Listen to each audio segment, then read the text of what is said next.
channel. So if you've seen any of my videos in the past, you probably know by now that I'm a huge Dimebag fan. I love all his solos, how he wrote his songs, and I even love how he does his harmonic dive bombs.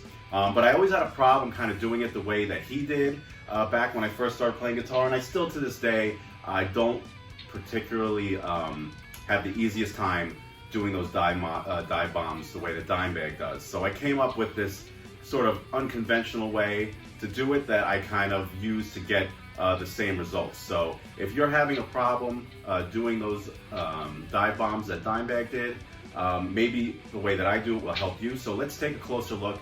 I'll see how Dimebag does it, and then I'll show you kind of the unconventional way that I came up with how to do it. All right, guys, so let's take a look at how Dimebag used to do these harmonic dive bombs. So what you're gonna need is obviously have your gain up pretty high.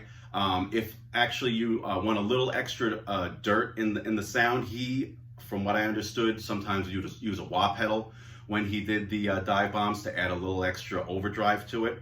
But in this case, we're just gonna use just my lead channel. No pick is necessary for this particular technique at the moment. So what he used to do is pluck the string with his finger, in this case the G string. And then after you pluck that string, you're gonna pull up on the whammy bar and put slack in the string. So obviously that's a little bit too long, but that's an exaggerated idea of what it is. And then after you have the slack, you're gonna hit a harmonic. Okay? And after you sound the harmonic, you're gonna push down on the whammy bar, and it's gonna give you that dive bomb sound. So.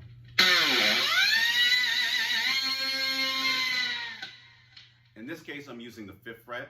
You can experiment with frets all up in this area on that string. I find that the G string works best for me, but I always had a problem kind of getting it to sound like aggressive enough, like the attack on the string was not enough.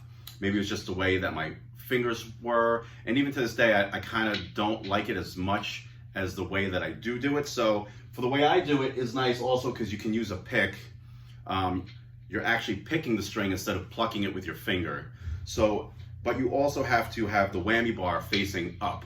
So instead of away from the guitar, you're gonna have it up facing towards the strings.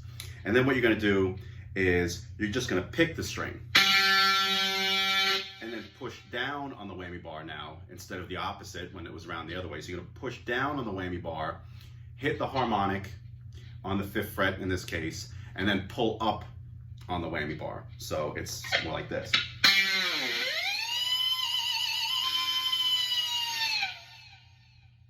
Which I like doing that actually because the tone's going up and you're ripping up on the whammy bar. Now, it might be blasphemy to do it any other way than how Dimebag does it, but this way worked for me early on to kind of get an idea of like what's actually happening. Obviously, it's not exactly how he does it, but I mean, it's kind of the same effect. I've used it in recordings and songs I've written and things like that. So one more time, what you're gonna do is just have the whammy bar facing up towards the neck.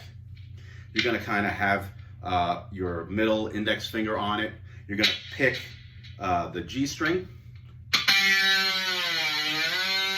push down, hit a harmonic, and then once that harmonic sounds, you're gonna pull up on the whammy bar.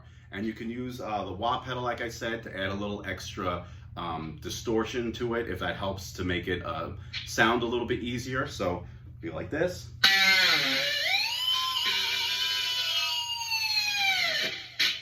Just like that. So hopefully this helps you out, and give it a try. Let me know in the comments how it works out for you. All right, guys, that's gonna be it for today's video. I hope you liked it, you found it useful. Please, if you did like the video, don't forget to hit the like button and subscribe to my videos for future content. And also leave comments if you have any suggestions for videos that you'd like to see in the future, okay? So I'll see you soon. Have a good one. Bye.